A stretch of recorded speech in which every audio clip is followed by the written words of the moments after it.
안녕하세요. 부자공장장 구리삽입니다. 직장 생활은 3년마다 고비가 찾아온다고 하잖아요. 이런 고비를 잘 넘기신 분도 계실 거고, 이 고비에 한가운데 있으신 분도 계실 거예요. 오늘은 이런 고비 끝에 부업으로 도전을 하셨고, 이후 전업셀러로 또다시 도전을 시작하신 30대 대표님을 만나 뵙고, 어떻게 부업을 시작하게 되셨는지, 그리고 지금은 잘 지내고 계신 건지, 속 시원하게 답변을 들어보도록 하겠습니다. 자, 우리 주인공 대표님 만나보러 가보시죠.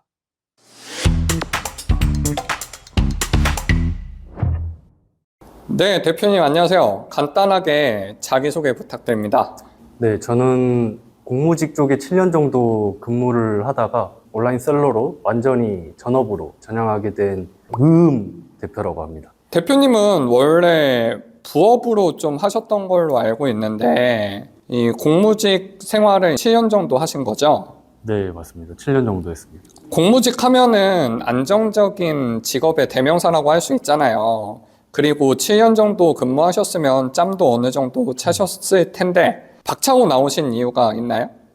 우선 제가 공무직 생활을 시작하기 전에 그리던 보람 있는 그런 생활이랑 너무 달랐고, 그리고 두 번째는 돈이죠. 사실 페이가 공무원이 많지 않으니까 페이도 있고, 직장 생활이란 것 자체가 이제 시간 맞춰서 출퇴근하고 그런 게 저는 너무 안 맞았기 때문에 종합적으로 너무 스트레스를 받아서 내가 주도적으로 할 수 있는 일을 해봐야겠다 생각하다 보니 사업적으로 생각을 해서 나오게 되었습니다. 맞아요. 이게 공무직이라는 것이 한 5년, 10년 전만 했어도 엄청 붐이었잖아요. 그 안정적이기도 하고 그런 것들이. 그런데 시간이 흐름에 따라서 다른 직종의 월급이 오르는 거에 비해서 공무직은 그게 따라가지 못하니까 오히려 이게 안정적이지 않다라고 느껴질 수도 있겠더라고요. 이런 삶이. 그냥 일을 할 수 있다는 것 자체가 안정적인 건 아니잖아요. 그래서 그렇게 생각을 하신 것 같고. 자, 그러면 그런 이유 때문에 퇴사를 준비하시면서 부업으로 진행하신 거죠? 그러면 부업으로 어느 정도 하셨어요? 부업으로 2년 정도 했습니다. 부업으로 하실 때 매출은 어느 정도 나오셨고 어느 시점에 그만두고 전업으로 하겠다고 결정하셨나요? 머스트 클래스 오기 전에는 한 1000, 2000? 그 정도 됐던 것 같습니다. 그리고 전업 생각하게 된 거는 사실 앞서 말씀드린 것처럼 그냥 직장 생활 자체, 그 공무직 생활 자체에 좀 환멸을 많이 느낀 상태여서 매출 상관없이 그냥 먹고 살 정도만 되면 뭐 전업해도 되겠다 생각을 했던 것 같습니다. 그러니까 이게 월 매출 1000에서 4000 정도를 이제 왔다 갔다 하시고 그러다가 일단 퇴직은 하셨던 것 같아요. 그런데 또 다른 어떤 문제가 생겨서 그게 또 조금 줄어든 상태에서 머스트 클래스를 듣게 되신 거고. 네, 맞습니다. 자, 그러면 부업으로 하실 때도 매출이 좀 잘 나오긴 하셨는데 매출이 보니까 들쭉날쭉해요. 이런 이유가 있나요? 이게 사실 뭐 이제 머스트 클래스 오기 전에 좀 힘들어졌던 상황이 있어서 이제 좀 많이 빠졌던 거고 평균 뭐 2, 3천? 그 정도에서 맴돌았던 것 같습니다. 이게 아무래도 부업이라서 조금 유지하기 힘든 점이 있었을까요? 네, 부업이라서 이제 아까 말씀드린 것처럼 좀 빨리빨리 처리해야 될 문제들이 지연되거나 그런 게 발생했을 때 매출이 빠지는 경우도 있었고, 네, 그 정도? 부업 때문에 더 크지 못한 문제는 그 정도 온 것 같습니다. 시간을 할애를 못하고 빨리빨리 처리해야 될 것들을 딜레이가 되고 또 거기서 스트레스 받고 여러 악순환이 있다는 거. 예, 그러니까 얘기를 종합해 보면 이건 것 같아요. 부업이어도 충분히 할 수 있는 사업이고 매출도 잘 나오고 할 수 있었지만 또 부업이기 때문에 본업에서 이제 급작스러운 일이 또 발생했을 때 이 부업에서 대처가 좀 늦을 수밖에 없잖아요. 그런 것들 때문에 이제 매출이 좀 오락가락하지 않았나. 어쨌든 그래도 매출이 좀 나오는 상태이고 버는 월급도 있기 때문에 그냥 부업을 계속 유지하고 싶은 생각도 수강생 분들이 많이 하시거든요. 근데 그런데도 불구하고 어떤 결단으로 나오시게 된 건가요? 우선 출퇴근 시간에 정해서 가는 게 마음에 안 들었고요. 그런 시간에 구애받지 않고 잠도 그냥 제 컨디션 따라서 자고, 뭐 열심히 일할 때는 또 뭐 밤새서 일한다거나 열정 가지고 그런 시간에 구애받지 않고 제 주도적으로 일을 하고 싶었는데 제가 그런 성향이어서. 근데 직장 생활에선 그게 절대 안 되니까. 사업 같은 경우는 제가 하는 만큼 또 나올 수 있는 업이라고 생각을 하는데, 직장 생활 같은 경우는 또 그런 것도 아니고 뭐 사람 비위도 맞춰야 되고 뭐 그런 것들이 사실 저는 좀 환멸스럽더라고요. 또 물론 안정적이죠. 월급 나오는 거 안정적이긴 하지만 그거 하나보다 다른 제가 느꼈을 때 단점이 극단적으로 크기 때문에 전업하는 게 맞다고 생각해서 전업하게 되었습니다. 네, 시간 관리 측면 아니면은 자신의 시간을 자기가 쓰는 측면을 말씀해 주셨는데, 그리고 또 더 중요한 거는 공무직이 아무래도 상하관계가 좀 굉장히 강조되고 그렇잖아요. 그런 거에서도 좀 힘드셨던 것 같아요. 맞습니다. 자, 그러면은 많이 궁금해 하실 것 같은 부분인데, 그래도 어쨌든 안정적인 직장을 다녔었잖아요. 그거를 박차고 나온 지금 후회는 안 되시나요? 1도 없습니다. 전혀 없습니다. 그렇게 1도 없는 이유가 있을까요?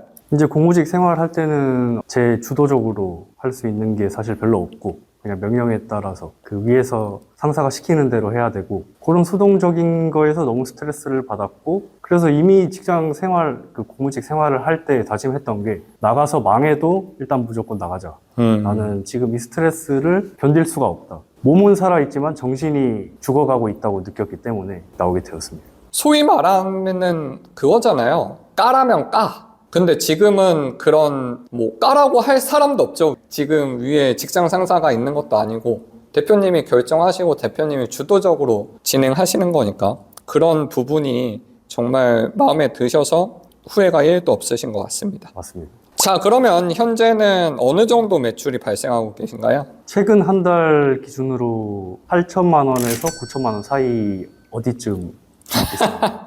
8천만 원대. 제가 뭐 며칠 전에 봤을 때는 8천만 원 중반 정도였던 것 같아요. 근데 지금 1억 매출을 향해서 달려가고 계신 거죠? 맞습니다. 네, 매출이 계속 조금씩 올라가고 계신 것 같아서 좋습니다. 자, 그러면 이렇게 매출이 성장하신 것은 단지 부업에서 전업으로 바뀌었기 때문인가요? 절대 아니고 머스트 클래스 강의 시스템을 적용해서 이렇게 된 거지, 부업 전업이랑은 크게 상관이 없다고 생각합니다. 그러니까 말씀을 정리해보면 이거였던 것 같아요. 그 전에 방식으로 했을 때 매출이 그 정도 유지할 수 있었던 방식이었던 거고, 지금은 머스트 클래스의 방식으로 바꿔서 업그레이드가 된 것 같다. 훨씬 업그레이드. 저한테 찾아오셨을 때가 기억이 나요. 전업으로 하시다가 힘든 일이 있으셔서 이 업을 계속할 수 있을지 모르겠다고 하셨었어요. 어떤 일이었는지 간단히 말씀해 주실 수 있나요? 네, 원래 기존에 팔고 있던 상품들이 다른 판매자, 경쟁사들에 의해서 신고를 이제 지속적으로 몇 달 동안 받으면서 판매 중지가 이제 계속되고, 그 뭔가 신고가 들어가면 최소 며칠에서 몇 주, 몇 달 동안 소명하는 데 시간이 걸릴 수도 있는 그런 시스템이어서 그거를 이제 계속 당했죠. 판매 중지했다가 소명했다가 풀면 또 신고당해서 중지당하고. 근데 제가 팔고 있던 상품들이 몇 개가 안 되는데 그 상품들이 계속 그렇게 중지가 되고 반복되다 보니까 극심한 스트레스를 받았죠. 근데 그렇다고 뭐 어떻게 근본적으로 해결할 방법도 떠오르지 않고, 그렇게 극심한 스트레스를 받다가 제가 원래 하던 방식으로는 이제 새로운 상품을 만들거나 하는데 이게 시간이랑 좀 돈이 많이 들어가요. 그래가지고 그런 신고를 받는 상황에서 또 새로 많이 들어가는 것도 있는데, 들어간다고 해도 또 이게 또 신고를 당할까봐 그런 두려움도 있고, 그러다 보니까 이제 좌절을 했죠. 사실 엄청 뭐 우울증까지는 아니어도 엄청 우울했던 것 같고, 약간 페인처럼 그렇게 멍하니 있고 뭘 할 수 있는 게 없다고 생각이 드니까 그렇게 시간을 보내다가 그래도 겨우 기운을 차려서 어떻게든 돌파구를 찾아야겠다 생각을 하다가, 제가 이제 몇 달 전에 아는 대표님이 이제 구리삼님 강의를 추천한다고 이렇게 소개해줬던 기억이 있어서, 물론 구리삼님 그 전에도 유튜브로 봐서 알고 있었지만 지인의 추천이 있다 보니까 이제 그게 생각이 나서 유튜브를 다시 찾아보고 구리삼님한테도 연락을 드리고 하다 보니까 이제 강의도 듣게 되고 지금까지 왔죠.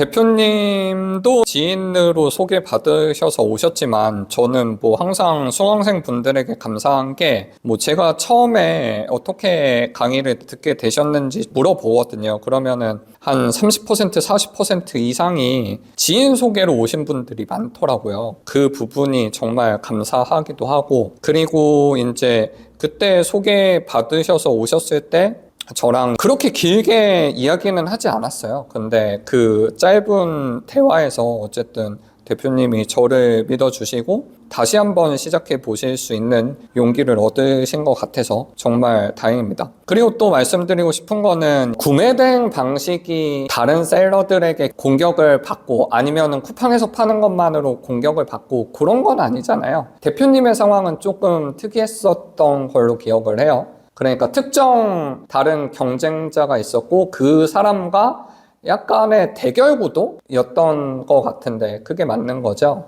네. 네, 그래서 그런 경쟁 스트레스 때문에 포기하시는 분들도 많이 보셨을 텐데 그럼에도 불구하고 그렇게 저랑 면담을 하고 제 강의를 선택하신 이유가 어떤 게 있을까요?